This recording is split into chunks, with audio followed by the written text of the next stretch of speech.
It's easy to stay in the know. Download the CompetitionPlus.com mobile app. Sign up for push notifications to get notified of breaking news and the latest feature stories and videos. It's a free download at the iTunes Store and Google Play.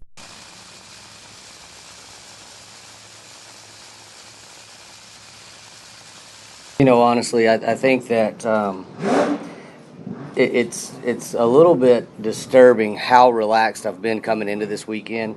And just, I've been in this situation before. I've come here with a lead, and it didn't pan out the way we wanted it to. And then we came here last year with much less pressure, and just we're already the champs, and we're able to enjoy this, but you still had the pressure of trying to go perfect.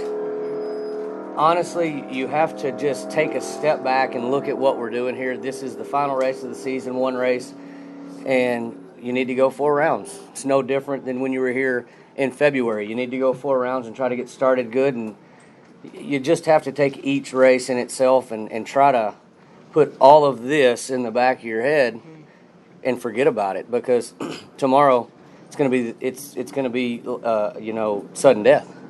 I mean, you got Brittany and I, whoever goes the furthest, and then try to keep Doug from jumping on us, and try to keep my dad from getting there too. So it's got to have faith in the good Lord and just do your job. Steve, was that last run just a reminder to let everybody know that you're the champion, and was that kind of inspired by the words of Brittany after the Vegas win? Man, honestly, we were trying to run 64, 65 yesterday. The track wasn't there. Came out today. Q3 made a layup run to make sure that it went down, get good data, and come up here and do what we thought we could get away with. We thought we could go 68, and that's what it did. So we needed to capitalize. We needed to go and get. I don't know where we were at, but we were in the bottom half pretty deep. So we needed to try to get top 4 and just position ourselves better for tomorrow. As far as the comment Brittany made, Brittany's a super sweet person. She's not a trash talker. And so you get out of these things, sometimes you're a little jacked up and liable to say anything. I'm the king of that. So just be humble, do your job, worry about what everybody else says on Monday. Because when we leave here tomorrow, somebody's going to be the champ. Obviously, there's a lot of confidence there. Dickie Venables, Mike Knudsen, Alex Conway, those guys have been really turning the corner. We've had a great race car for a while, but it's just now kind of like getting to shine, you know what I mean? So, coming to Pomona like that, number one is huge, you know what I mean? It just sets us up in it's really kind of tough, though, because you face that 8-9 car, and they're always a good car, and sometimes it's almost better to be 2 or 3, you know what I mean, like the way we've won and different things like that than coming off of number one. But at the end of the day, the cars fall where they fall, and we got a great race car. I'm feeling really good about all the decisions they're making up in the lounge and how it's kind of laying out on the racetrack. So can't really ask for too much more. I'm excited. I'm hungry for it. We all live to be in these positions. Well, I think my mind is just trying to make good quality runs tomorrow. Period. I don't root against Erica for sure. My teammate she's had a good season. She's had a great countdown season, and if the door opens, we'll do our best to take advantage of it. But I don't foresee that coming. So there's been some trickery or some shenanigans going on, if that's what you want to call it. With the KB team, and that's the way they want to play it, and it's okay. There's nothing in the rules saying you can't do it, and meaning getting qualified opposite of Erica.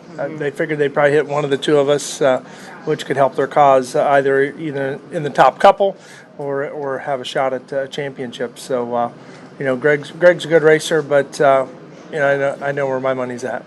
How impressed are you that Greg was able to pull that off to call his shot route to the qualifying field?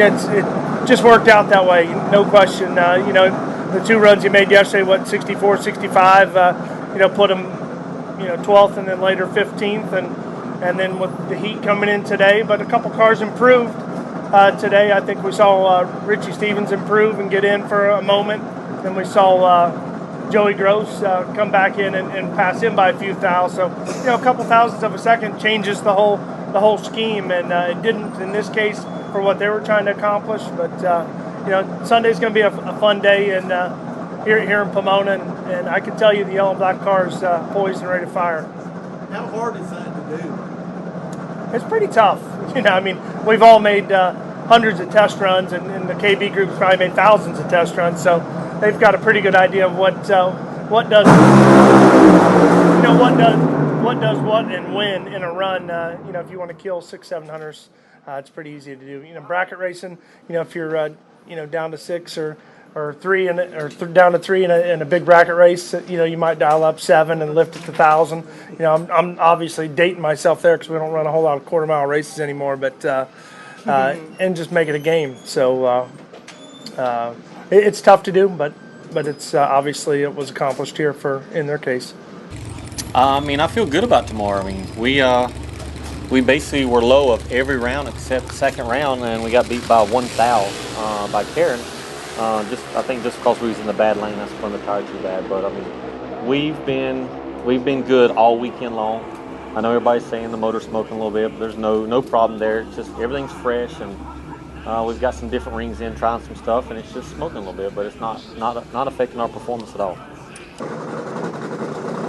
Matt, you gotta talk about this bounty. I understand you're hoping Gianna can pull off the Hail Mary against Andrew, and you put some money up to motivate her? Yeah, I mean, I've said it all weekend, you know, just fun and games and all, but it's true. I mean, I told everybody, whoever has Andrew first round, if they beat him, I'll give him $1,000 cash right then. If I go in and win the race and they beat him first round, I give them an additional $5,000. So they could walk out of here with $6,000 in their pocket, and it'll be worth it for me if it happens.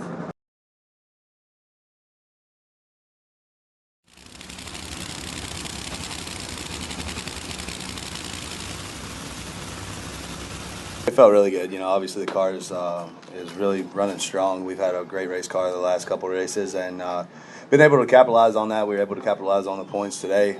Just really proud of Dickie Venables and Mike Knudsen and Alex Conway. Those guys are just they're really putting a real race car underneath me. So it's exciting to crawl in there. Like, you know, I don't really feel any pressure. I mean, it's just one of those things where, you know, I've been in Robert's seat before, and I know how that is looking back and trying to, you know, move forward. And, you know, I mean, even when he pedaled the car today, you know, to get in, I was just like, that's a damn good pedal job. You know, I went over there and told him that, not to be disrespectful or throw anything in his face, but it's just one of those things where, you know, I know how that feels. Like, you're like, man, now you got to, you know, try to get in this deal and make it happen. So, but for me and my mentality and where I'm at with it right now, I'm just having fun. It's just the car is running great. My lights are good. And the drivability of the race car is really good. So we're just digging. You know, that's all I can say. Hey, Matt, how concerned should Robert Hite be with the momentum your team has? I don't know. I mean, if I was Robert, I'd be just not very no. I mean, you know, I think that Robert's got to focus on Robert. You know what I mean? We got to focus on us, and you know, I think that's the biggest thing that I've learned over the last 10 years of driving for Don Schumacher is that you got to stay in your lane, man. You got to just focus on what you can control and leave the rest up to what it is, and it's got to take care of itself. You know, so. I mean, you know, not everybody does that, and not everybody's good at that, but you know, it's the only way I've ever been able to internalize it and make it happen, make it positive for me. If the roles were reversed, would you be concerned with him? Well, if the roles were reversed, my butt would be a little puckered, you know what I mean? So. Well, thank you. That pass felt phenomenal. It was extremely smooth. I think more than anything, getting past that caution zone of that 250 mark. Knew we were on a good hit, and at the 330, we pulled really hard. I guess, if anything, we changed clutch levers, which we haven't changed all year. We had to change them after Vegas because we broke one. We didn't get a chance to test, and so that Q1 was that first hit, and it changed our entire clutch management. So making an adjustment towards that for Q2, and to have the confidence that it would stick. It is something that I know to be true with this team. So it felt awesome. It felt amazing. I know it's been a tricky track, and the prep has been a little bit different, and it's been challenging. But when it's challenging for one, it's challenging for everybody.